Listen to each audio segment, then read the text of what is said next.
लखनऊ से ये खबर आपको बता दें, जहां यूपी में मनमाना किराया नहीं ले सकेंगे मकान मालिक। नए कानून के मसौदे को कैबिनेट ने मंजूरी दे दी है। किराएदारी कानून को कैबिनेट 22 सर्कुलेशन को मंजूरी। अब इसे विधानमंडल में मंजूरी के लिए रखा जाएगा। राज्य सरकार प्रदेश में किराएदार और मकान मालिक के बीच होने वाले विवाद को खत्म करने के लिए नया कानून लाने जा रही है, जिस कानून के बाद मकान मालिक ना तो मनमाने तरीके से किराए बढ़ा सकेगा और ना ही किराएदार मकानों पर कब्जा कर पाएगा। मुख्यमंत्री योगी आदित्यनाथ ने कैबिनेट 22 सर्कुलेशन उत्तर प्रदेश नगरीय परिसरों की किराएदारी विनियमन विधेयक 2021 के प्रारूप को मंजूरी दे दी है। इसे अब विधानमंडल में मंजूरी के लिए रखा जाएगा। प्रदेश में मौजूदा समय उत्तर प्रदेश शहरी भवन अधिनियम 1972 लागू है। इसको लागू हुए काफी समय हो चुका है। अधिकतर भवन स्वामी और किराएदार के संबंध अच्छे नहीं रहते हैं।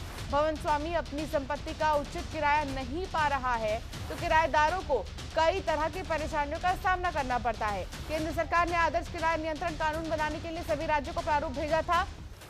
इसके आधार पर यूपी में उत्तर प्रदेश नगरीय परिसरों की किराएदारी अध्यादेश को कैबिनेट से मंजूरी कराया गया था। सरकार यानी राज्य सरकार अब इस विधेयक की अगर बात की जाए तो इसके रूप में विधानमंडल भी जा सकती है।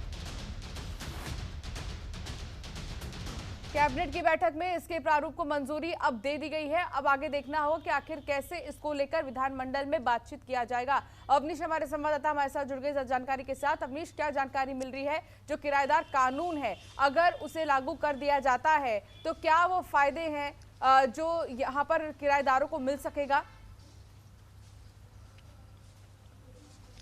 जी बिल्कुल, देखिए उत्तर प्रदेश में तमाम ऐसे मामले आते हैं जब किराएदार और मकान मालिकों के बीच विवाद होता है और वह विवाद न्यायालय तक पहुंचता है तो न्यायालय पर उसका भार न पड़े, उसी को लेकर उत्तर प्रदेश सरकार किराएदारी कानून लाई है और इसको कैबिनेट में पास भी कराया गया था।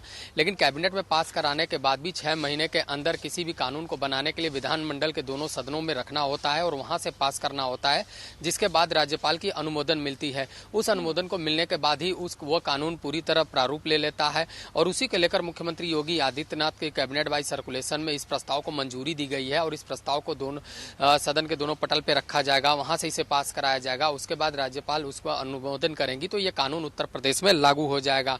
तो कुल मिलाकर उत्तर प्रदेश सरकार ने अपनी तरफ से पूरी कवायद पूरी कर ली है और उत्तर प्रदेश नगरीय परिसरों की किराएदारी विनियमन विधेयक 2021 के प्रारूप को मंजूरी दे दी है। यानी कैबिनेट 22 सर्कुलेशन में जब मंजूरी मिल जाता है तो उसके बाद दोनों सदनों में रखा जाता है। उस सदन में पास करने के बाद राज्यपाल का अनुमोदन होता है और 6 महीने के अंदर ये प्रक्रिया करानी होती है।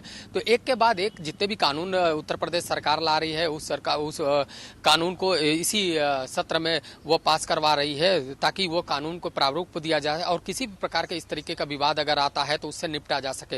हालांकि मुख्यमंत्री योगी आदित्यनाथ ने पहले ही साफ कर दिया था कि किसी प्रकार से मनमाने ढंग से उत्तर प्रदेश में किराया नहीं लिया जा सका। वहीं कई मामले ऐसे आते हैं जब किराएदार मकानों पर कब्जा करते हैं और अपने दावेदारी करते हैं तो ऐसे मामलों से कहीं न कहीं न्यायालय पे बोझ पड़ता है। तो इस कानून के माध्यम से उसकी भी सुनवाई की जाएगी और कहीं न कहीं न्यायालय का जो बोझ है उसको कम करने की कवायद पूरी की जाएगी। तो अब चूंकि कैबिनेट 22 सर्कुलेशन में पूरा मामला आ चुका है, वहां पे मंजूरी मिल चुकी है। अब देखना होगा कि सदन में किस तरीके से ये पास होता है। पास होने के बाद इस कानून का क्या कुछ रूप आता है और इसका असर कितना देखने को मिलता है।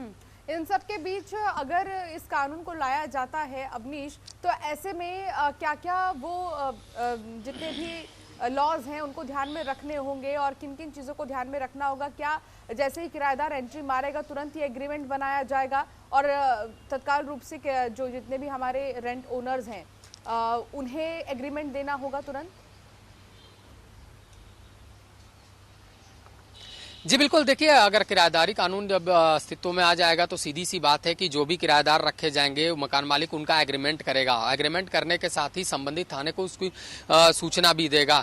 एग्रीमेंट में साफ तौर पे होगा कि कितने दिन के लिए एग्रीमेंट हो रहा है, क्योंकि 1-1 साल का एग्रीमेंट बनता है। उस एग्रीमेंट को रिन्यूअल करना जरूरी होता है और उसमें पूरा किराए का विवरण भी लिखना होगा कि कितना वो किराया लेते हैं, क्योंकि सरकार ने अपनी तरफ से नियम बनाया है कि एक हद तक किराया लिया जा सकता है, किसी भी तरीके से मनमाना किराया नहीं लगाया जा सकता।